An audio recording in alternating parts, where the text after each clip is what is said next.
James's phone buzzed, shattering the quiet of the rainy Seattle night. The message from Michael was stark. "I can't do this anymore. I'm sorry." 2 years of love, hidden from a world that judged them, ended in a single text.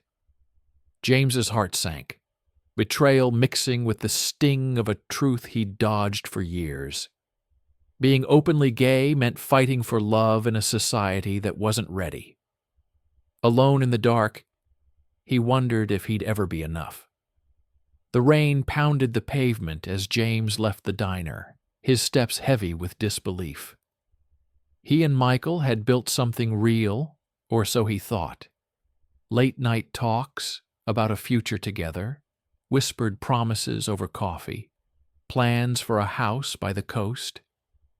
But Michael's fear of his conservative family's judgment kept their relationship in the shadows. "I need time," Michael had said, his voice tight with guilt, whenever James pushed for openness. Now, time had run out, and Michael was gone without a word.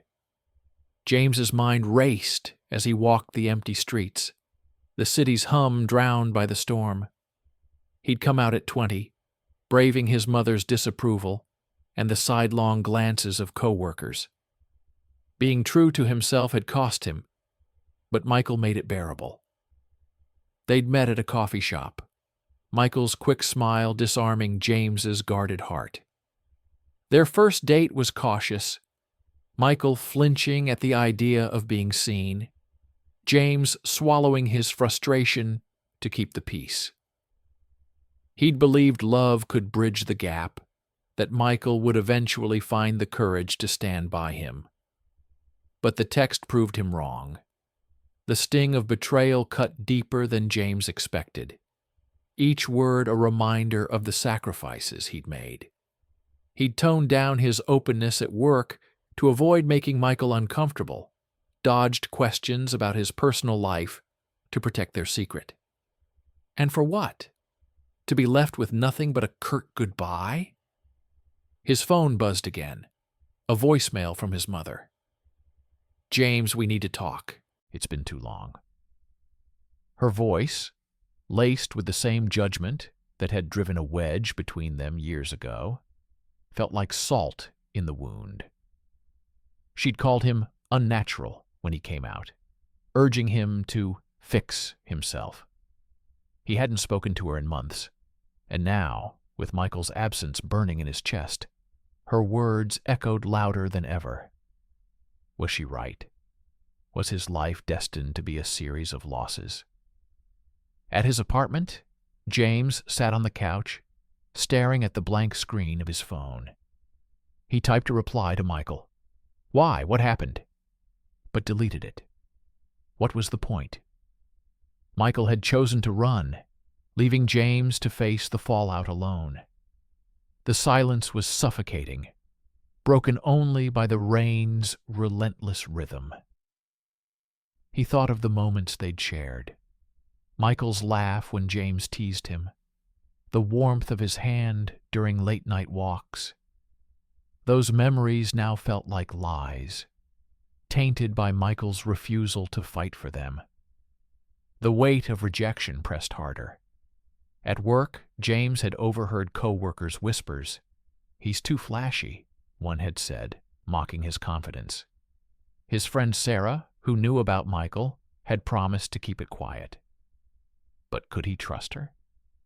Doubt crept in, fueled by Michael's betrayal. If the one person he loved couldn't stay, who could? James stood, pacing to shake off the spiraling thoughts. He'd fought to live authentically, but tonight, that fight felt futile. Society's judgment, his mother's disapproval, his co-workers' sneers, Michael's fear, closed in like walls. Was being himself worth this pain? The question lingered as he stared out at the rain, the city lights blurring into streaks. Michael's absence was a wound, but it also sparked a flicker of defiance. James wasn't ready to give up. Not yet. But as the night stretched on, he knew the road ahead would test him in ways he couldn't yet imagine. The memory of that first meeting hit James like a jolt. A year ago, he'd walked into Brood Awakening, a small Seattle coffee shop, to escape a drizzly afternoon. Michael, 27, was behind the counter, his quick smile catching James off guard. "What's your order, or are you just going to stare?" Michael teased, his voice light but bold. James laughed, disarmed, and ordered a latte. Their banter flowed easily, sparking something James hadn't felt in years. Their first date came a week later, at a quiet park bench, away from prying eyes. James, 28 and openly gay, shared stories of his life, coming out, the fights with his mother, the freedom he'd carved out. Michael listened, but his responses were guarded. "My family's strict," he admitted, his tone heavy. "They wouldn't get this." James nodded, ignoring the pang of unease. He'd fought his own battles to live authentically. He could wait for Michael to find his courage. Their relationship grew in stolen moments. Late-night calls where Michael's laugh broke through his caution. Shared playlists that became their secret language. Dreams of a future where they didn't have to hide. But Michael's fear was a constant shadow. He'd tense up at the mention of meeting friends, cancel plans if his parents called. "They'd disown me," he said once, his voice sharp with panic. James swallowed his frustration, believing love could outlast fear. The cracks showed early. At a crowded street fair, James reached for Michael's hand, only to feel him pull away. "Not here," Michael whispered, glancing around. James's chest tightened, but he let it go. He wanted to be patient, to believe Michael's love was stronger than his secrecy, yet each refusal chipped away at James's hope. Arguments flared when James pushed for more openness. "You don't understand," Michael snapped after one heated night. "This could ruin me." James bit back his reply. "What about me?" The tension peaked at a dinner with James's friend Sarah. Michael barely spoke, his unease palpable when Sarah asked about their relationship. Later he lashed out, "You can't just flaunt this! My family would lose it." James stood stunned, the word flaunt cutting deep. He'd spent years embracing his identity, only to feel like a burden for it. Still, he clung to the moments when Michael let his guard down. Quiet evenings, soft touches, that promised something real. But the promise faded. Michael grew distant, his calls shorter, his excuses sharper. James sensed the end but couldn't face it. The night before Michael's text, they'd argued again. "I need you to try," James pleaded. Michael's silence was deafening. Now, as James sat alone in his apartment, the memory of that silence burned. Michael's fear had won, leaving James to question if love was worth the cost of being hidden. James dragged himself back to his tech job, the sting of Michael's betrayal still raw. The Seattle skyline loomed outside the office windows, but its promise of progress felt hollow. At his desk, he overheard a co-worker mutter, "He's too out there," the words laced with disdain. James tensed, the jab reigniting old wounds. He'd come out years ago, but the judgment never stopped. Michael's departure made it worse? Had he left because James was too open, too unapologetic? The day unraveled further, when Sarah, his closest friend at work, approached him during lunch. "I told our boss about you and Michael," she said, her voice low but unapologetic. "I thought it'd help him understand you." James froze, betrayal cutting sharper than Michael's text. Sarah knew how private Michael was, how carefully James guarded their secret. Now, The news spread like wildfire. By afternoon, whispers followed him. Co-workers' glances, a manager's cold, "We need to talk." In the meeting, his boss cited professional concerns, claiming James's personal choices were distracting. "We need a cohesive team image," he said, avoiding James's eyes. The words echoed his mother's rejection years ago. "You're choosing a hard life." The promotion James had worked for was quietly shelved. He left the office, anger and shame battling inside him. Had he been naive to think authenticity wouldn't cost him? At home, another voicemail from his mother waited. "James, please call. I want to fix this." Her tone carried the same conditional acceptance he'd rejected at 20. She'd never embraced his identity, only tolerated it with caveats. Now, with Michael gone and his job at risk, her words felt like a judgment on his entire existence. Was being himself a mistake? The weight of it all pressed down. James thought of Michael, who'd chosen secrecy over their love. He thought of Sarah, who'd betrayed his trust, assuming she knew better. And he thought of his co-workers, whose subtle scorn chipped away at his confidence. Each rejection fueled a growing doubt. Was love, any love, worth this fight?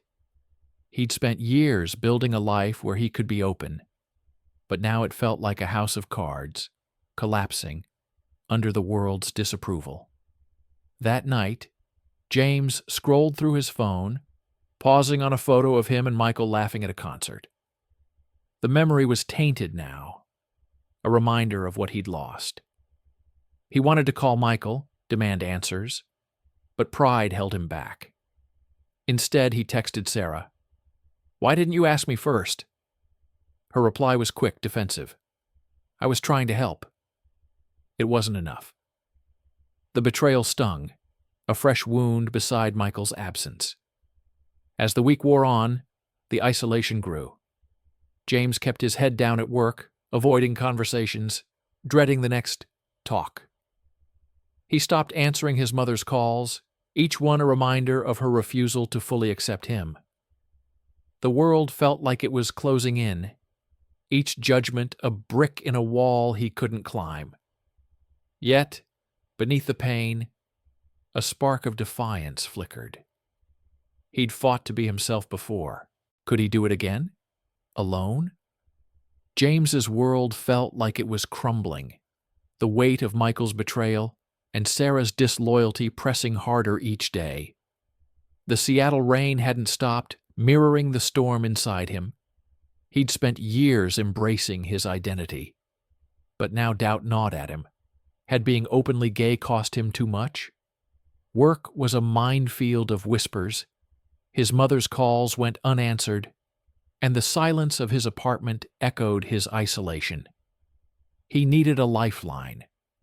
One evening, driven by desperation, James found himself at a community center, drawn by a flyer for an LGBTQ support group. He hesitated at the door, the hum of voices inside both inviting and intimidating. Taking a deep breath, he stepped in. The group was small, a mix of strangers sharing stories of struggle and resilience. Among them was Ryan, a 30-year-old activist whose confidence cut through the room's quiet energy. When James shared his story, Michael's departure, Sarah's betrayal, the workplace scrutiny, Ryan listened, then leaned forward. "You don't owe anyone your silence," he said, his voice steady. "Your worth isn't up for debate." Ryan's words struck a chord. For the first time in weeks, James felt seen, not judged. The group became a weekly refuge, a place where he could speak without fear.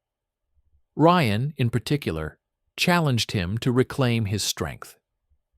"You've been fighting for years," Ryan said one night over coffee after a meeting. "Don't let their fear stop you now." His unapologetic pride in his identity was contagious, sparking something dormant in James. Emboldened, James confronted Sarah at work. "You had no right to out me," he said, his voice firm despite the tremor in his hands. Sarah's face fell, her apology stumbling. "I thought I was helping," she said, but the words rang hollow. James didn't need her regret. He needed accountability. Walking away, he felt a weight lift, not forgiveness, but the power of standing up for himself. At work, the discrimination persisted. His manager's professional concerns lingered, and the stalled promotion stung. Ryan urged him to act. "You're not the problem, they are," he said. With the group's support, James filed a formal complaint with HR, detailing the biased comments and unfair treatment. The process was grueling, but when HR forced his manager to issue a written apology, it felt like a small victory. The promotion wasn't restored, but James had drawn a line. He wouldn't shrink to fit their mold. Ryan became more than a mentor. Their late-night talks turned personal, their shared experiences forging a bond. One evening, as they walked through a quiet park, Ryan's hand brushed James's, lingering just long enough to spark possibility. James didn't pull away. For the first time since Michael, he felt a flicker of hope. Not just for love, but for a life where he didn't have to hide. Ryan's courage was a mirror, reflecting the strength James had forgotten he possessed. The group meetings grounded him further. Stories of others' triumphs over family rejection, societal scorn, reminded James he wasn't alone. He began to see his pain not as failure, but as part of a larger fight. Michael's departure, Sarah's betrayal, his mother's distance, they weren't his shame to carry. As weeks passed, James stood taller, his voice steadier. He wasn't just surviving, he was rebuilding piece by piece a life where he could be whole. James stood in the heart of Seattle's Pride Parade, the vibrant chaos of rainbow flags and cheering crowds washing over him. 6 months had passed since Michael's abrupt exit, and the pain still lingered, but today felt different. With Ryan by his side, their hands brushing as they walked, James felt a surge of pride, not just in who he was, but in the fight he'd endured to stand here, unapologetic and free. The truth about Michael came unexpectedly. A late-night call, his voice heavy with regret, broke the silence. "My family threatened to cut me off," Michael confessed. "They said they'd ruin you if I stayed." James listened, his anger softening into understanding. Michael hadn't left out of cowardice alone. He'd been cornered. "I'm sorry I wasn't strong enough," Michael said. James took a breath, the weight of their shared past settling. "I forgive you," he replied, not for Michael, but to free himself. The call ended with closure, a door gently closed. Work had shifted too. After James's HR complaint, his manager's apology marked a turning point. The whispers at the office didn't vanish, but they grew quieter, and James's confidence drowned them out. He'd earned respect, not by shrinking, but by standing firm. Sarah, still stung by her own guilt, kept her distance. Her betrayal a lesson James carried without bitterness. He'd learned who his allies were and who he could be without them. His mother's calls persisted, each one less guarded. One evening, James answered. "I want to understand," she said, her voice tentative. They met for coffee, the first time in years. She didn't fully embrace his identity, but she listened, her questions awkward but earnest. "I don't want to lose you," she admitted. James nodded, holding back years of hurt. It wasn't perfect, but it was a start, a crack in the wall between them. Ryan had become his anchor. Their bond grew through shared laughter, late-night talks, and quiet moments of trust. At Pride, Ryan's hand found James's, their fingers intertwining without hesitation. "You're unstoppable," Ryan said, his voice warm with conviction. James smiled, feeling the truth of it. He wasn't just surviving anymore. He was thriving, surrounded by a community that lifted him up. The parade's energy pulsed around them. Music, chants, the joy of belonging. James thought of the nights he'd doubted himself, when Michael's fear and society's judgment had nearly broken him. Those moments felt distant now, overshadowed by the strength he'd found. He'd faced betrayal, rejection, and doubt, but each step had led him here, to a life where he could love openly, without shame. As the sun dipped low, James raised a rainbow flag, the crowd's cheers filling his chest. Ryan's gaze met his, a silent promise of what could be. For the first time, James didn't fear the future. He'd fought for this moment, for this love, for this truth. And as he stood among thousands, his hand in Ryan's, he knew he was exactly where he belonged, whole, seen, and ready for whatever came next. If this story touched you, don't forget to subscribe and turn on the bell. More stories are coming that will move you, inspire you, and challenge the way you see your own journey. Every story matters, and each one brings us closer to who we are meant to become.